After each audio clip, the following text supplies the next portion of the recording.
puntualmente queremos enfocarnos en aquellas que en cada uno de los momentos que se iban registrando las personas que se registraron al webinar, nos iban respondiendo, y la gran mayoría, más de la mitad, eligieron como la educación pasiva, aburrida y sin conexión con el contenido, como una de las que más los desafía hoy, en el tema justamente de la institución y todo lo que tiene que ver con el proceso del aprendizaje, como también la enseñanza de cualquier temática o materia en el curso, ¿verdad? En cada una de las áreas donde están involucrados.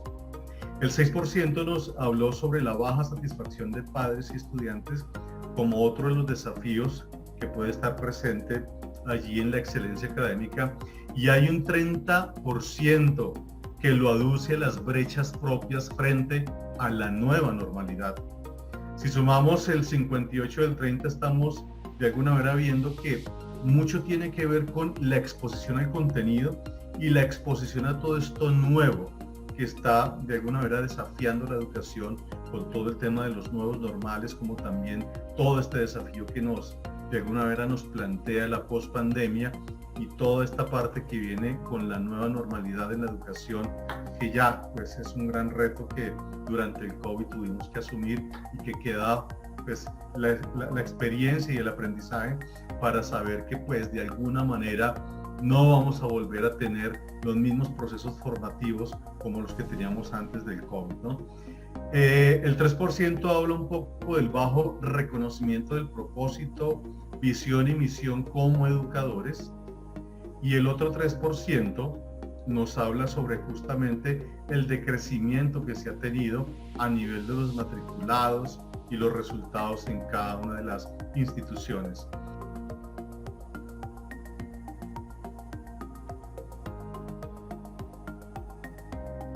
Quiero hablarles y presentarles a nuestro invitado que aceptó acompañarnos durante esta tarde, el señor Fernando Valenzuela Migoya.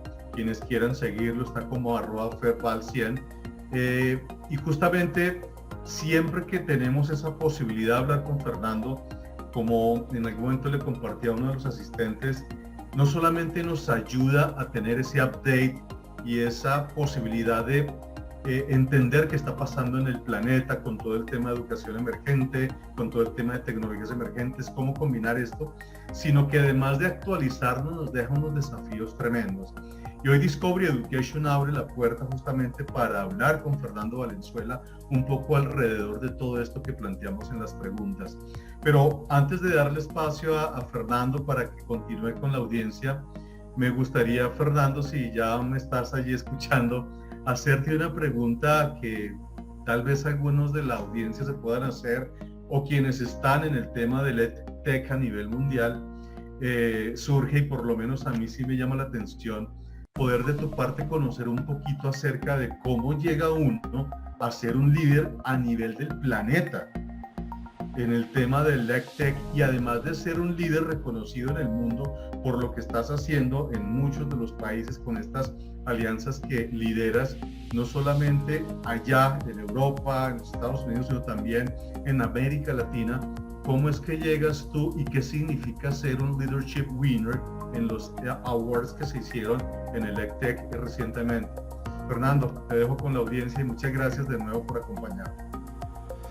Muchísimas gracias, Freddy. Realmente es un honor estar aquí y también, pues evidentemente, representar el mensaje de Discovery Education. Y nada, para mí es una enorme responsabilidad. Yo he tenido la fortuna de una trayectoria privilegiada que me ha permitido trabajar con cientos de colegios, cientos de universidades en muchos países a lo largo de más de 11 años, y sobre todo estar al frente de esta industria que cuando yo empecé no se conocía todavía como EdTech, y gracias a eso pues yo empecé a impulsar este ecosistema de colaboración entre los inversionistas, los emprendedores, las grandes empresas, y cómo se conectan con las instituciones de educación.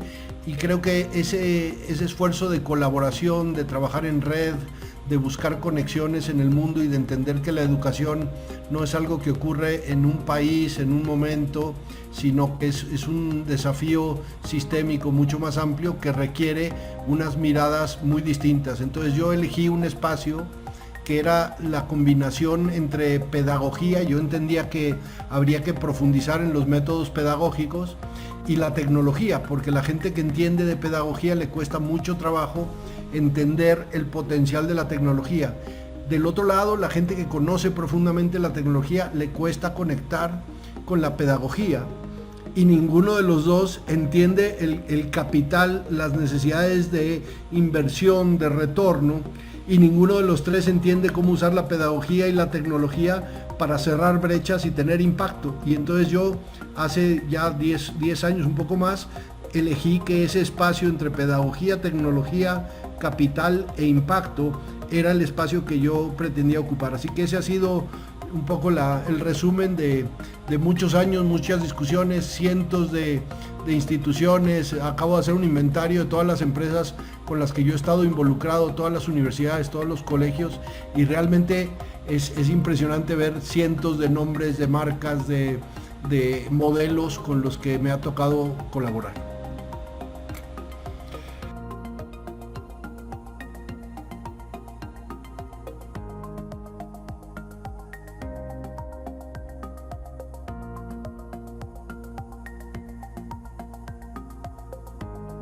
Voy a hablar no de un producto, no de una funcionalidad. He preparado una reflexión profunda que tiene que ver con justamente los desafíos con los que Freddy abrió la reflexión y la encuesta de hoy. Estamos viviendo un tiempo sin precedentes y Discovery afortunadamente es una de las empresas líderes que ha logrado trabajar con millones de estudiantes, con millones de educadores en todos los países del mundo, y esa experiencia justamente lo que facilita es tener este equilibrio del que hablaba yo al principio entre la pedagogía y la tecnología. El equipo académico realmente se distingue por utilizar una marca que tiene muchísimo reconocimiento, por utilizar contenidos de altísimo nivel, muy vanguardistas, pero al mismo tiempo muy vigentes, para crear experiencias de aprendizaje a través de una gran cantidad de productos que han sido premiados alrededor del mundo y que continúan todo el tiempo mejorando. Esto no es como ninguna otra industria, un producto estático. Todo el tiempo se está mejorando, se está conectando, se incorpora la experiencia de Egipto con la experiencia de Chile, con la experiencia de Europa, con lo que esté pasando en Asia, y los productos y las soluciones van logrando este tipo de perfeccionamiento, y ese camino hay pocas empresas que lo han logrado hacer con éxito alrededor del mundo. Así que voy a hacer la reflexión desde esta perspectiva, desde qué significa una experiencia de aprender vigente para esta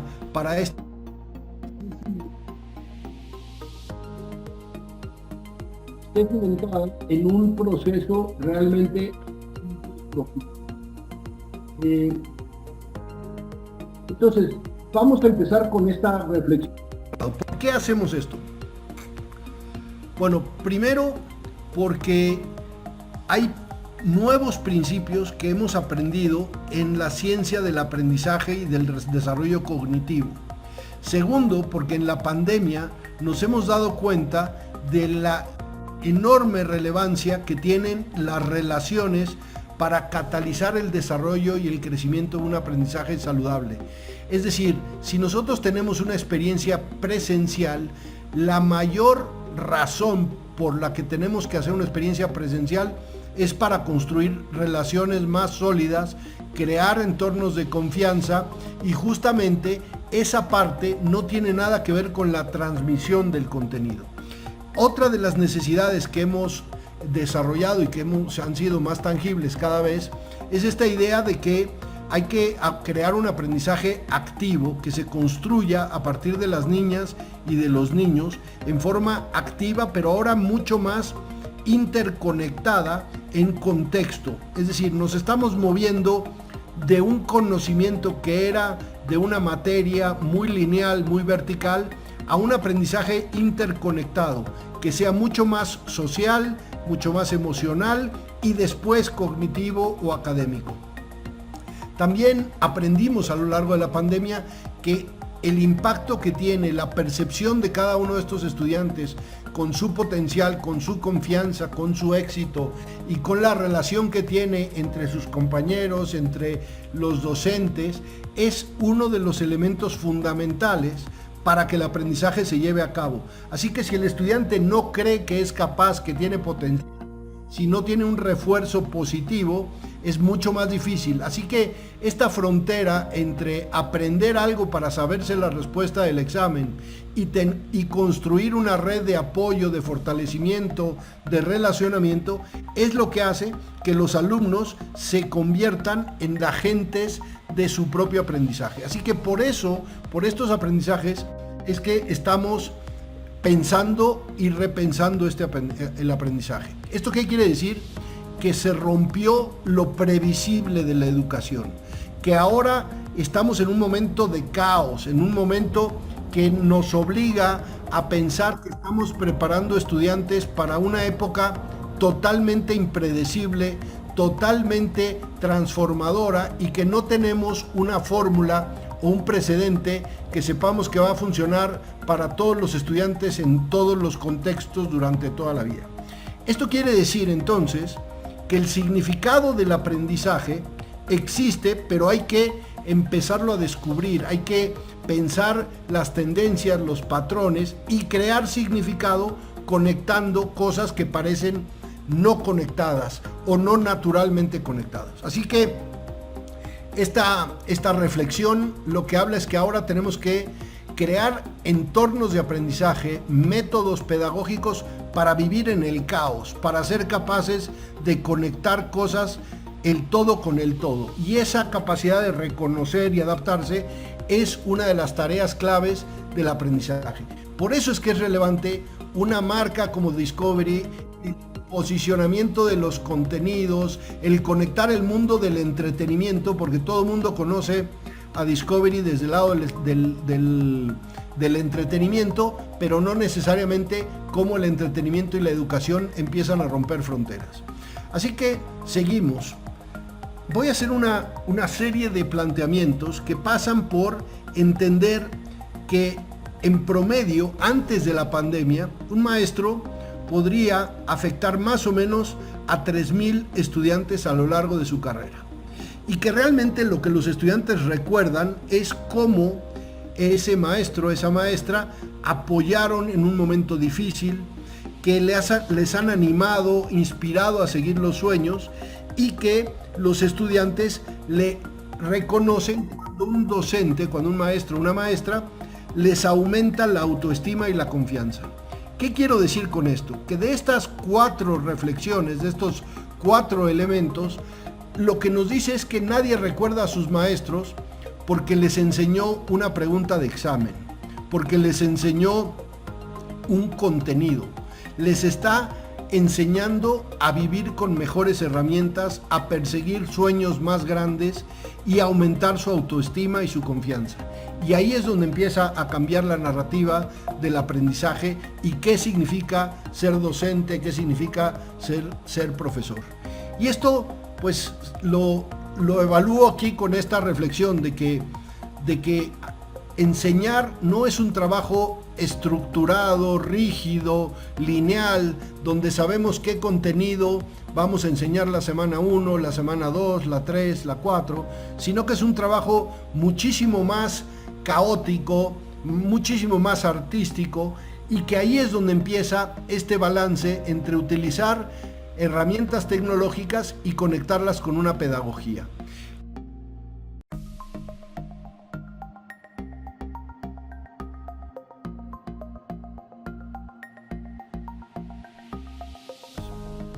Y en esa otra forma de hacer las cosas, lo que ha ocurrido es que aprendimos que Zoom era algo que servía para complementar la educación.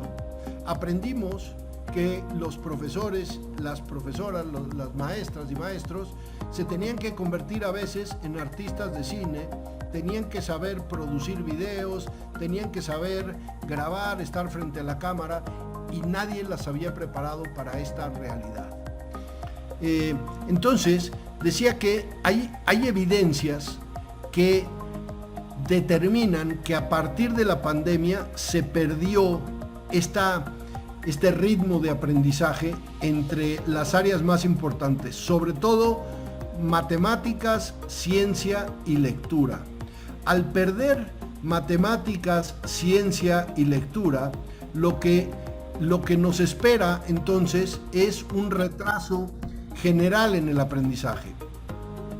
Y eso lo que ha ocasionado es que tenemos a docentes que están de un lado de la ventana quejándose o esperando que regresemos a dar clases como se hacía en febrero de 2020, mientras que hay otros que ya se dieron cuenta que hay que adoptar una nueva forma de enseñanza.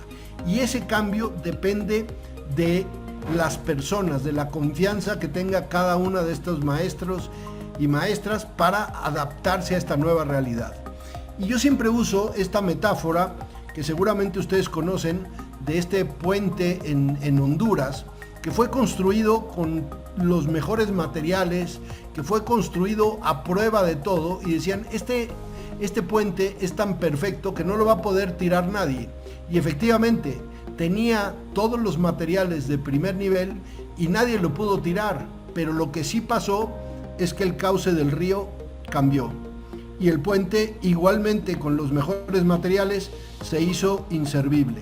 Y esta metáfora me sirve para reflexionar acerca de la rigidez con la que nosotros nos tenemos que supeditar a este cambio del cauce del río, que tiene que ver con lo que está pasando en el mundo, con la tecnología, cómo nos está transformando.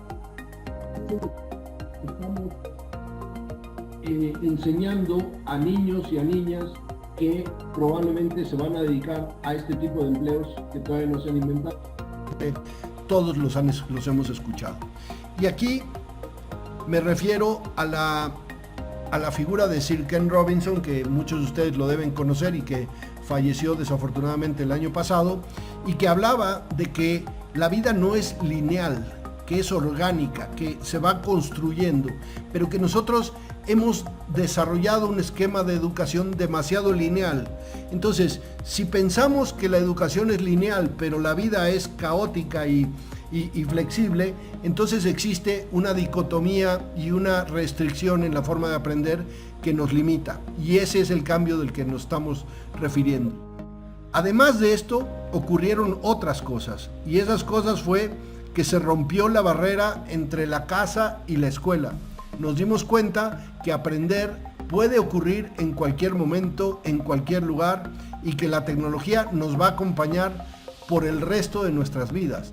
Hubieron incrementos de miles de billones de dólares para fortalecer tecnologías que ya venían creciendo y desarrollándose, pero que a partir de ahora se van a acelerar, van a ser mucho más capaces de cerrar brechas, de llegar a gente que tradicionalmente no tenía tecnología. Entonces hemos dicho, bueno, es que la conectividad es un gran problema, y es cierto, pero lo que va a pasar es que ese problema se va a resolver más rápido de lo que nosotros pensamos, y lo que vamos a traer es un exceso de personas conectadas que no saben qué hacer con esa conectividad.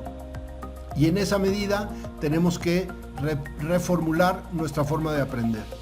Yo he tenido la fortuna de trabajar con gente como Rosanne Bosch, que es una arquitecto especializada en espacios físicos, y parte de lo que tenemos que repensar para esta nueva forma de aprender tiene que ver con el espacio físico. ¿Qué rol juega el espacio? ¿Por qué? Si ustedes ven alguna de las charlas de Rosanne, ella habla de que si nosotros vemos la estructura arquitectónica de un colegio y lo comparamos con la arquitectura de una cárcel, nos vamos a encontrar con que el colegio y la cárcel son demasiado parecidos, y hay que repensar el rol del espacio físico. Otra de las grandes lecciones de la pandemia tuvo que ver con la integración de las emociones dentro del aprendizaje, y las emociones no solo de los estudiantes, sino también de los profesores, de las maestras y de los maestros. Esta es otra de las tendencias que no tiene regreso. tenemos que utilizar la integración emocional en cada parte del aprendizaje y tenemos que ser capaces dos cosas: de identificar la emoción, identificar la intensidad y solo resolver cómo esa emoción nos está afectando para aprender y relacionarnos con otros. No es lo mismo, había muchas veces que pensábamos que un estudiante tenía una limitante en su forma de aprender, o quizás era más retraído o no le iba bien, y pensábamos que eso era un problema o cognitivo o disciplinario o una falta de atención o una falta de dedicación. Hoy la ciencia nos ha enseñado que no es verdad, que cuando un estudiante está afectado emocionalmente o afectada emocionalmente, o cuando tiene una vulnerabilidad, le cuesta mucho más trabajo aprender y responder. Y entonces la emoción es uno de los aspectos de esta nueva forma de aprender, y esta herramienta que les recomiendo mucho conocerla se llama el Atlas of Emotions, que yo utilizo permanentemente en mis clases para identificar cuáles son las emociones positivas, negativas y a qué intensidad. Así que preparamos entonces con esta introducción el camino a la reflexión. Vamos hacia un lugar donde el aprendizaje puede existir en dispositivos que no son humanos.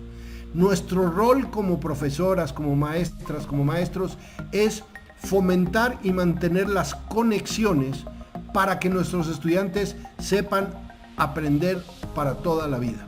La capacidad de ver conexiones entre cosas que parecen disímiles es muy importante. Y el significado de algo que aprendimos puede cambiar, es decir, lo que pensábamos que era una información permanente, un conocimiento permanente, puede ahora convertirse en un aprendizaje volátil y cambiante. Así que tenemos que entender el significado en función de un momento, de un contexto, de una realidad o de unas condiciones, y no como una verdad absoluta, porque esto que decimos que es una verdad, mañana puede ser totalmente incorrecto porque se alteró el entorno. A eso me refiero con esta reflexión del aprendizaje para el caos. Este aprendizaje para el caos entonces necesita flexibilidad. La única manera de ser ágiles es perdiendo el control. Y las organizaciones, así como las personas, no son más ágiles o más viejas en función de la edad que tengan, sino que son más ágiles o más viejos en función de la necesidad de control versus la necesidad de flexibilidad. Así que si tenemos una organización que lo que más le preocupa es controlar el horario, la fecha del examen, las preguntas del examen, los procesos, y no tiene ninguna flexibilidad, pues seguramente esa organización vieja le costó muchísimo más sobrevivir en periodos de pandemia, y seguramente le estará costando mucho más regresar pensando que esto no es lo mismo que lo que vivíamos en 2020. Hay que perder el control para ganar agilidad. ¿Y qué forma de perder el control sino lo que hemos vivido los últimos 2 años?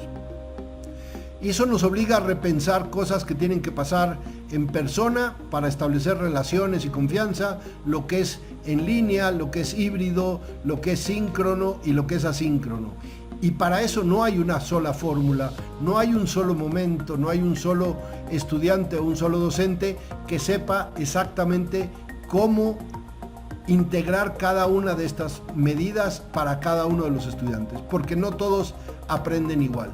Y eso es lo que tenemos que echar mano, porque hoy un buen docente se puede convertir ya no en un docente que afecta la vida de 3,000 personas, sino probablemente un solo docente afecta la vida de millones de personas.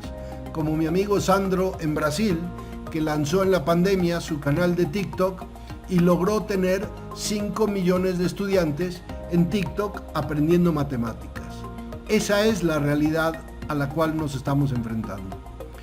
O también a estos modelos de realidad aumentada cercanas al metaverso, donde vemos 5 personas, de las cuales una de ellas es un robot, y nos cuesta distinguir cuál de ellas es el robot, porque ya la interacción entre la tecnología y lo humano se empieza a romper. Esta frontera entre hablar con una máquina y hablar con una persona empieza a transformarse, y tenemos que dedicarnos entonces a reconocer lo humano, las emociones, la confianza, las relaciones, la ética, como una de las funciones importantes de educar hacia el futuro.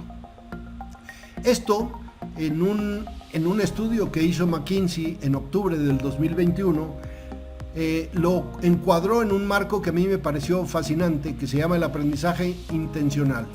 La mejor forma de aprender es elegir pocos objetivos en corto plazo. Lo hace una maestra o un maestro, sino aprender con 3 personas que nos acompañen. Esas 3 personas, una puede ser el rol tradicional de maestro, alguien puede acompañar la parte emocional o puede aprenderse entre pares o socialmente. Y lo más importante de todo en este entorno de complejidad, de caos y de enseñar a nuestros estudiantes es crear una tubería por la cual pase el aprendizaje en forma permanente, que todo es cambiante, que nos permita conectar cosas que no están conectadas y que nos permita distinguir entre lo que es importante y lo que no es importante. Así que estas metodologías, como la metodología de aprendizaje por proyecto que Discovery utiliza en todos sus productos, lo que nos permite es que haya mucho más enganche con los estudiantes. El maestro o la maestra deja de ser un divulgador de contenido y hace que los estudiantes se involucren con el aprendizaje, generando un alto nivel de participación. Esto se utiliza en una metodología que crea primero un desafío, se diseña una respuesta al desafío y después se evalúa la solución. Los proyectos de Discovery, al tener esta conexión con el mundo real, al tener un vínculo con lo que está pasando en el medio ambiente en diferentes países, diferentes culturas, lo que facilita es implementar con mejor calidad proyectos de aprendizaje en el aula y empezar a cambiar este rol entre el docente y el alumno, y entre el aprendizaje de los alumnos con mucho menos estructura, pero sí con un objetivo de integrar mejores aprendizajes con niñas y niños mucho más enganchados. Y es ahí donde reside esta nueva metodología de aprendizaje. El aprendizaje por proyectos ciertamente no es nuevo, ciertamente lleva 10, 12, 15 años ejerciéndose, pero lo que sí permite es que con un apoyo como el de Discovery se puede empezar a generar proyectos mucho más atractivos, mucho más vinculantes, mucho más relevantes.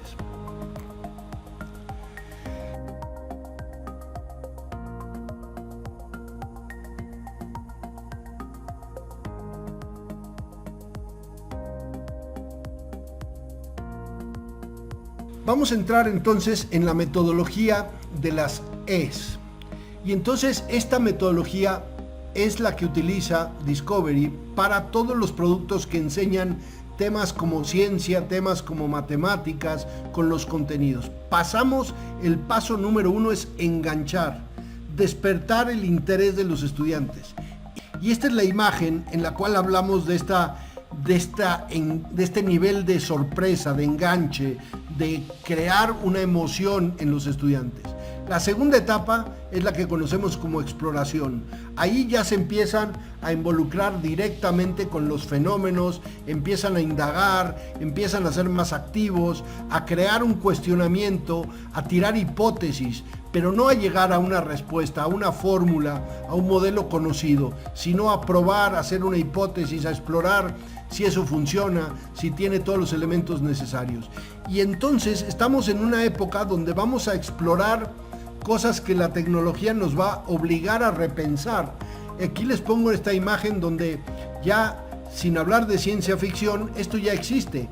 Avatars que nos acompañen a correr y los programemos la velocidad, el ritmo con el que vamos a salir a trotar en la calle. Y entonces eso nos permite generar un fenómeno de explicación. ¿Qué has aprendido? ¿Qué vas a descubrir? ¿Cuál es el significado de esto que está pasando en el mundo? Y entonces explicar, por ejemplo, utiliza este tipo de cuestionamiento. Las imágenes que ustedes están viendo aquí es una imagen creada por un computador, por realidad aumentada. Estas personas en realidad no existen. Es la interpretación de la computadora de cómo era Napoleón o la Mona Lisa o los Simpson, y esta interpretación crea una persona que no existe. Es el entendimiento de una máquina de lo que va a ser una persona.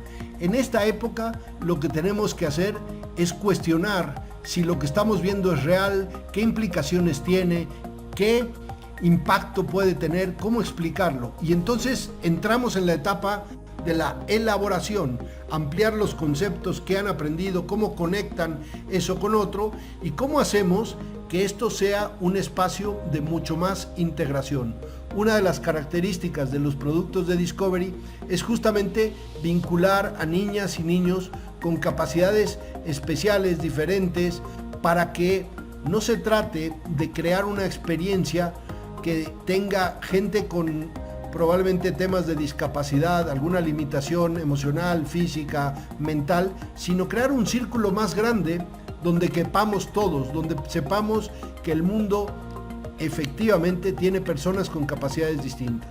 Y ahí entonces llegamos a un modelo de evaluación que es muy distinto a un examen. Es permanentemente estamos diagnosticando cómo llegamos a ese proceso, cómo evaluamos, qué hipótesis teníamos, si era real, si no era real, si lo planteamos adecuadamente, si creamos los conocimientos. Y todo esto entonces genera en las niñas y en los niños una capacidad de ver el mundo totalmente distinta, mucho más enganchada, mucho más atractiva, mucho más activa. De eso se trata la integración de tecnología en el aula, de permitir el potencial de cada niña y de cada niño. Y para eso les voy a hacer un ejemplo de una de las metodologías que utiliza Discovery para integrar el apoyo a los docentes. Es una metodología muy simple. Ve algo, piensa lo que significa y explora. Aquí nosotros vemos una imagen y al verla nos tenemos que hacer 3 preguntas. ¿Qué es lo que estamos viendo? Estamos viendo a un grupo de personas, la mayoría seguramente son colombianos, probablemente están en un estadio de fútbol y probablemente estén cantando. Yo hice esta imagen antes de saber si Colombia iba a pasar al Mundial o no, así que les pido una disculpa, probablemente ya no estén cantando y estén tristes. Pero igual, lo que hay que hacer es ver la imagen, pensar qué es lo que está pasando y después explorar y conectar campos que no están conectados. Encontrar una música nueva, algo que explique el movimiento de tantas personas al mismo tiempo, todos vestidos del mismo color. ¿Qué hace que el cuerpo se mueva? ¿Qué música puede haber? ¿O qué tiene que ver esto con una clase de ciencias de Discovery? Y al hacernos estas preguntas, lo que ocurre es que empezamos a conectar mundos, como por ejemplo el mundo de la música, el mundo de la neurociencia, buscar un podcast como este, que es un programa de neurociencia que explica muy bien cómo funciona el cerebro, y conectarlo con un programa de Discovery. Aquí les estoy armando un ejemplo que tiene que ver con un producto de matemáticas de el aprendizaje. Y entonces, fíjense cómo conectamos la imagen de Colombia, el movimiento de la gente, con un ejercicio matemático que tiene que ver con las canciones. ¿Cuántas canciones tienen los niños y las niñas en este salón de clase?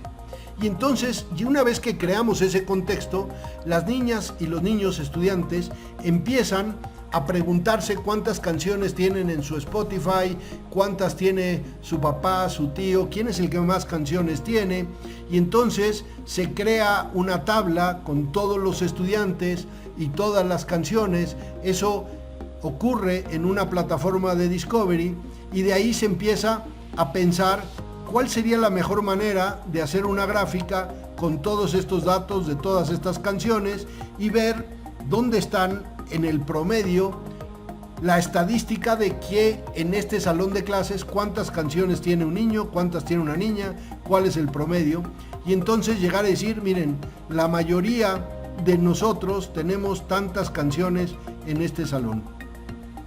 Todo eso ocurre y podríamos hacer la misma clase enseñando matemáticas, fórmulas, enseñando gráficos, enseñando probabilidad, estadística, pero lo que estamos enseñando en realidad es a enganchar a los niños en una pregunta que les sea relevante. Y este es el tipo de conexiones que nos permiten prepararlos para la época en la que los robots, como ya ocurre hoy, empiezan a ser capaces de mostrar emociones. Y esta pedagogía de las preguntas, los proyectos, la exploración, conectar la matemática con la música, conectar la ciencia, es lo que hace Discovery. A eso se ha dedicado durante 50 años desde el entretenimiento. Podemos buscar imágenes, podemos traer un catálogo de productos, podemos usar los ejercicios y los apoyos docentes que tienen en sus plataformas para crear este tipo de aprendizaje, este tipo de experiencias.